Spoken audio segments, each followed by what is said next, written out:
رسول اللہ صلی اللہ علیہ وسلم سب کے رسول ہیں، چرند کے، پرند کے، حیوانات کے، جنات کے، انسانوں کے، کسی رنگ و نسل کے لوگ ہوں، ان کے لیے بھی رحمت العالمین ہے۔ ان کی رحمت ہی ہے جو آج اتنے بڑے ظلم ہونے کے باوجود ابھی کوئی بڑا عذاب نہیں آ رہا۔ ہمارے ساتھ رہیے گا۔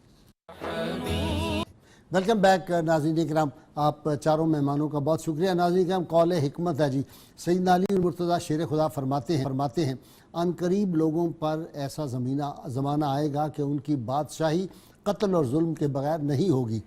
جو شخص وہ زمانہ پائے وہ صبر کرے اور اپنے نفس کی حفاظت کرے، اللہ تعالیٰ اسے 50 صدیقین جیسا ثواب عطا فرمائے گا۔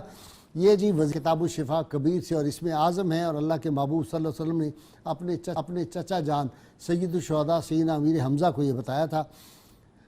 آپ نے فرمایا کہ چچا جان دعا کرنے سے پہلے یہ کلمات پڑھ لیا کریں، اللہ تعالیٰ آپ کی دعاؤں کو قبول فرمائے گا، یعنی مستجاب الدعوات بنا دے گا آپ کو۔ وہ کلمات یہ ہیں: اللہم انی اسألک باسمک العظم ورضوانک الاکبر۔ بہت مختصر وظیفہ ہے۔ ناظرین کرام، پروگرام صبح نام ویڈیوز ہمارے یوٹیوب چینل 24 نیوز HD اور فیس بک پر اویلیبل ہیں۔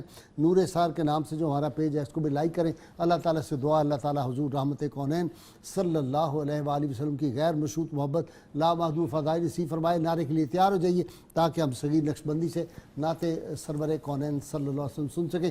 پاکستان کا مطلب کیا؟ لا الہ الا اللہ محمد رسول اللہ صلی اللہ علیہ وسلم۔